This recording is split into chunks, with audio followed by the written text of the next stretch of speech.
you gotta be realistic with that to prevent from, burning out. So I was gonna ask you guys, with planning and trying to schedule stuff for y'all's days, what works best for y'all? Do y'all kind of plan at night? Is it something in the morning you like better? Do task lists make you anxious? So do you do it another way? Maybe you have like timers that go off. How do y'all structure y'all days? I have seen this stuff about people are skipping steps of their hygiene routine, which I don't understand, but have at it. Okay. That has been my saving grace. So that is like, I can't work like in my pajamas. Like for me, I have to put clothes on. Like I'm not dressed up, but like I have to like do my hygiene routine in the morning to like keep my sanity. Like that is like what I'm holding on to. I have not wrote in my planner since all this has happened. Me either. Same. It puts a different pressure on me to like be inside my planner. I can't even see. I have it hidden in a bin that's in my office. Mine's on the floor in the corner. It puts a pressure on me, so I just don't look at it. I plan like my work tasks for the like following day, but as far as like anything personal, I don't plan anything, only because I literally just came out of a phase where like my anxiety was just like through the roof. And me not being productive was bothering me. Me not being able to write was bothering me. So I just told myself whenever I was going to get that rush of inspiration, it was going to happen, and I was just going to have to be okay with that. So for right now, I do not plan anything. I just know that when I get up in the morning, Lord willing, I'm going to do all my hygiene stuff. I'm going to put on a t-shirt and some shorts, and I'm going to go sit at my desk. And that is how I start my day. And whatever else follows is what follows. But I just have to have that piece of normalcy in the morning. And then usually, like, I'm good. That's so good. That's so good. I love that too. And that's a routine. It is. I was going to say the hygiene, like. But see, it looks totally different than what my day looks like. That's why I love it. It doesn't look one way. Mm-hmm. Yeah. That's so good. I think for me, I am a list person. So and this is just, and when I say list, it's not like brush your teeth, wash your face, like it's not very detailed, but it is like there's some things that I want to like accomplish. And I put it on my list. I'm going to be honest. I put it on my list, but do I always complete every single task? Right. No. So I allow myself grace, like, hey, today was a rough day today. Like you have your list, you're going to do your best, but like, you're not going to get through everything, and that's okay.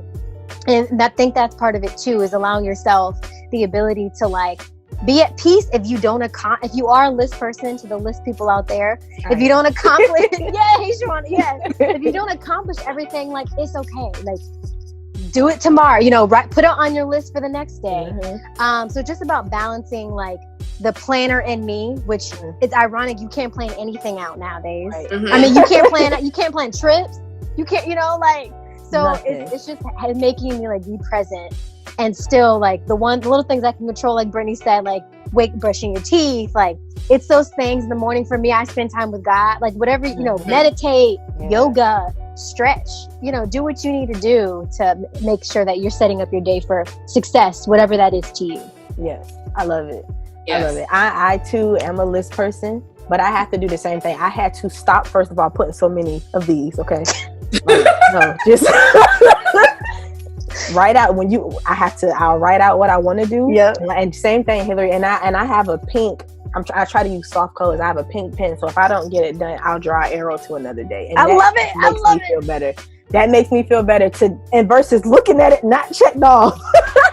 Draw a lot, because that can cause anxiety as well. It does. It's like, oh my god. Oh my god, it sends me over. Yeah, I can't. So yeah, I am with Brittany. My planner is on the floor. Yeah, on the floor in the corner. I can't. That's okay, y'all. Like that's good. Like, I wanted to just talk about like ways that you can use this time to really cultivate your gifts. And what I mean by cultivate, I'm not saying like spend all your time just focused on, because that can be exhausting, and you're not allowing yourself to like heal and feel and be able to process what's actually going on if you just focus on doing and not resting. But I think we talked about earlier about it's important to just be. And before you can figure out what like your gifts and your talents are, you really have to like spend time getting to know yourself. Mm-hmm. And so ways you can do that this time is like reflection. You know, I wrote down a few questions like, what are my gifts? Like, what are you naturally talented at? Like what things make you most come alive? Mm-hmm. You know, for you guys, maybe writing or poetry or blogging or running or, you know, whatever that is. And then what comes natural versus like what you have to force in terms of like your gifts. And for me, like I journal a lot. That's one of the ways that I like kind of help myself like cope with what I'm feeling and what's going on. What are some of the ways that you guys have maybe like used this time, not like where you just focused on cultivating gifts, but like maybe use this time to really kind of get to know yourself more and cultivate like a new gift or a new talent or something? So in true writer fashion, I have like several unfinished things.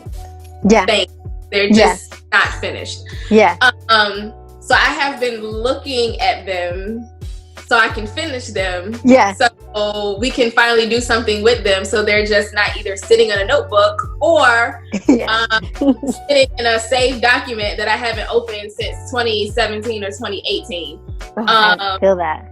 So definitely trying to close some chapters, so to speak. Yeah, I like that. Another thing I've been doing is I have been talking to my mom a lot. She has more free time. I have more free time. So we've been able to have, I guess, deeper conversations than usual since life, we're not consumed with everything else. Because I can only speak for myself. I know our relationship has gotten closer now that I'm older. So I feel like now I understand her better now that I'm actually like a woman and we don't have that mother-daughter, like you're trying to control me, tell me what to do. I want to live my own life.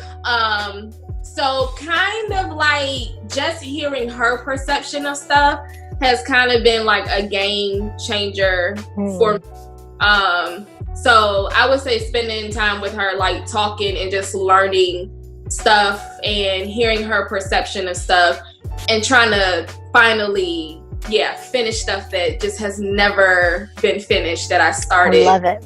However long ago.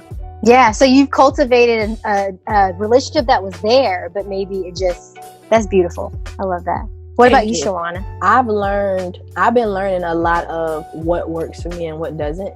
So during this time, I've always been a person, because I don't know if it's because I've been taught or because I see that it is something that works, that when you are working on your task, that you complete one at a time. Like you do one.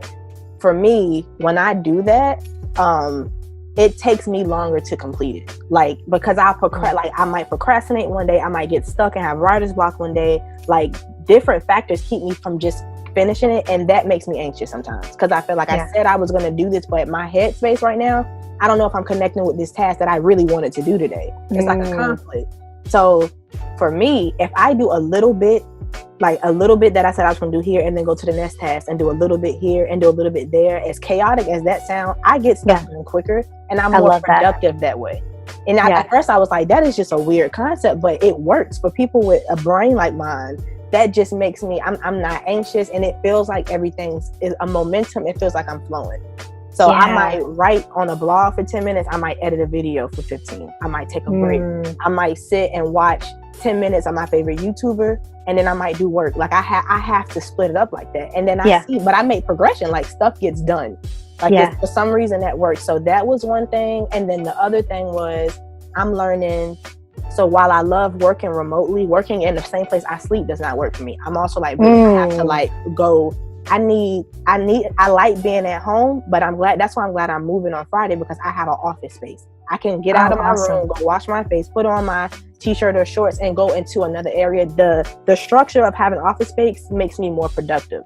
So while I'm getting stuff done, it's still really lackadaisical sometimes, because if I lay too wrong, if I sit wrong in this bed, I'm going to sleep. It's comfortable.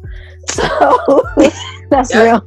But I've been working, and I wish I could show y'all the perimeter, how small my room is. It turns into YouTube, it turns into prayer, yoga, meditation, it turns into work all in this room. But I've been trying to be a good steward over it, and I feel like the reward is this move. So it's like I feel like I'm really gonna be able to cultivate the way that I want to in my own space soon. So I'm like thankful for that.